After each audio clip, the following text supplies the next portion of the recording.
Hey guys, it's Gray back again. Today, I'm going to tell you the story of how I bought my E38. I was going to film this outside, but as you can see, I just came back from the gym and it has been raining. So that's not going to happen today. It will be an in-car video, but I hope you stick along because it is quite the story, I promise. I had a 2003 Honda Accord. It was a base model. I forget what it was called. I think it was an EX, but it even had manual mirrors. It was stick shift. It was just as plain as you could possibly get. And honestly, I loved that car. No technology, nothing, just transmission, motor, that's it. So I very much enjoyed that car. And I bought it for $1,200. So it owed me nothing. It was just a great car, and I owned it for over a year. Until one day, I'm driving down, if you know Ottawa, Ontario, I'm driving down Maryville Road, and a gentleman decides to pull out of a strip mall and hit my car. And because this car was obviously worth nothing, it was very quickly written off. And I had no car, so I had to end up borrowing my dad's pickup truck for a little while. And it was fun, but he wanted it back, so I had to make a decision about what car I wanted to buy. I was looking at a few different cars. I wanted something that was somewhat luxurious, somewhat reliable, you know, a little mix of everything. I already had like a super base car, so I wanted to upgrade a little bit. So then I ended up having a conversation with my friend Owen, who's owned multiple old BMWs. He had a E34, an E36, as well as a E39. And when it comes to old BMWs, he knows everything. What do you know about the BMW 1M? Well, I know this, that, and the other thing. The E39 was a 540 M Sport manual, so he had a lot of experience with that motor. And I was chatting with him and I'm like, look man, these are kind of my options that I'm dealing with. I don't really know what I want. I have a certain budget, which was basically 10 to 15. I got the money from insurance. I had a little bit extra saved up and I was like, you know what? I just want to do it cash. I don't care how old the car is, whatever it is. I'm not trying to finance it, so it doesn't matter to me. And he said, look, man, like these are the prices of the E39s. If you want to spend a little bit more, you can get an E38. To me, I thought the E38 made quite a bit of sense, but I was also still kind of looking at the E39. I thought both were good cars. His was a manual. I knew I wanted an automatic, and not because I don't know how to drive manual. Trust me, I do. I just wanted something for daily driving that I didn't have to think about, and it is what it is, right? The manuals were also going for far too much money for what they are. So one weekend I came down to Toronto with the idea of 100% purchasing a car because I needed one, and Owen lives in the Toronto area. So came down and there was two vehicles I was looking at. I was in talks with a guy with a black 740 IL, nudge, nudge, wink, wink, and a silver 540. So basically what we did was Owen put his trailer on his Ford Ranger at the time, RIP. That was a good car. And we basically just went out and looked at the two vehicles. So the first car we went to see was the black 740. And boy, is this a story. So more or less, I'm chatting with the guy whose name is Yuri. So it turns out that Yuri's Ukrainian, I'm Slovak, and Owen's Polish. So I'm like, oh, perfect. He's going to love me. He's going to give me a great deal. Well, no. You know, he tells me to slide by his place, bring my friend, and we'll take a look at the car. It was an early morning. I want to say it was like 8:30, 9 a.m. by the time we got to Yuri's place to look at the 740. It was basically exactly what you would think Yuri selling an E38 would be. As we pull up, I see him exiting his house in sweat shorts, a tank top, and an overgrown buzz cut. And I'm just like, yeah, that's Yuri for sure. We kind of know our people, you know? Pull up, and he comes over and just gives me a big bro hug, and he's like, what do you guys want? Do you want beer? You want weed? What do you want? And I'm just like, oh, brother, it's 9 a.m., so neither, but thank you for offering.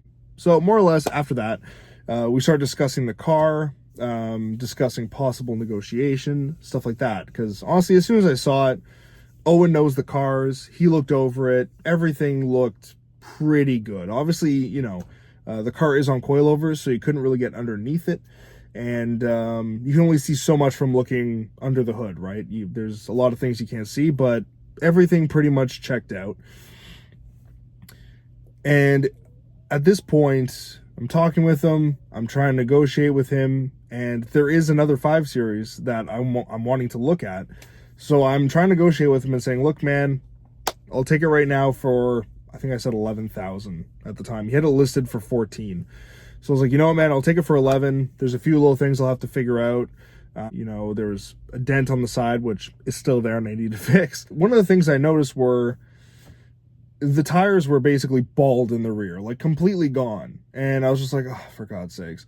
So I just look at him. I'm like, hey, man, so what happened with the rear tires? Like, where did they go? And he looks at me, straight face, and he said, well, the day that Putin decided to go into Ukraine, me and my friends, we go downtown, Young Street, 2 donuts in street, try to bring awareness. And I was just like, I mean, that honestly kind of adds up. So that was that. So I'm trying to negotiate with him, and I basically said, you know what? I made it all the way out here. My buddy has his trailer on his truck. I'll take it right now for 11 grand. And he just looked at me and said, no, either you take it, you like it, or you don't like it, don't take it. I don't care. It doesn't matter to me. You take it, you don't. And I'm like, all right, Yuri, 2 can play at this game. So I basically said, okay, man, no worries. I appreciate your time, and I'm just going to look elsewhere. Me and Owen really liked the car, and I was very confident with purchasing it, and I was willing to honestly stretch a little bit more. However, we did take a look at the 5 Series that day, and that was very much like a girl on Tinder 9 times out of 10, where you look at her and you're like, oh, like in pictures, this is great. And then you go in person, you're just like, that's the same chick. How did that happen? You know, the 5 Series was an absolute bust. We were just like, we looked at it for 10 seconds and we're just like, not gonna happen. I called Yuri. I felt like, you know, like an ex crawling back, and I was just like, hey man, so, you know, I looked at the other car and I think I'd rather yours. And he's like, okay, then come by, no problem. So I go over, and the offer of beer and marijuana was still on the table. At this point, we already had breakfast, we had lunch. So I took a beer. That was perfectly okay. I enjoyed the beer. It was a good time. I had cash in hand. I took $12,000 out of my account, with the idea that I wasn't going to pay 14, and I have the money here, so figure it out. Now, I'm not going to lie to you, Yuri totally won this negotiation. He just looked at me and said, you know what, you're a good guy. You two good people, Eastern European, good people. You know, I have no problem with you. But I can't do 12,000. That you can walk away with that. I don't care. I was like, look, man, what do you want? Because I want this car. You want to sell it. Like, let's figure something out here, because I'm not paying 14 for it. We're going to sort this out. He said, best I can do, 13.5. I said, how about 13? We'll call it a day. Like, you know what? I'm coming up from 11 pretty far. You're at 14. Let's meet somewhere in the middle. You know what? I'll do that. I'll do 13. Fine. He's like, no. I was like, okay. And then I looked at his keychain, and he had a little 7 logo. And I was like, yo, like, if I buy the car, you know what, 13.5, can I have the 7 logo? And he's like, you can have 7 logo if you pay 14. It's like, oh my God, like, it's a $20 piece. It's probably $5 on Temu, not even. I'd be shocked. Whatever, man. I looked at Owen. I did the e-transfer. I e-transferred him I think it was the extra $1,500. I took the car. I had no keychain, and we ended up taking the car. We loaded it on the trailer that Owen brought. We brought it up to his cottage, did a couple little repairs that need to get done, and the rest is history. I hope you enjoyed my story time about how I bought the most Eastern European car from the most Eastern European guy, as an Eastern European myself. If you could like, subscribe, share with your friends, it would go a long way. Anyways, have yourself a great day, guys, and peace out.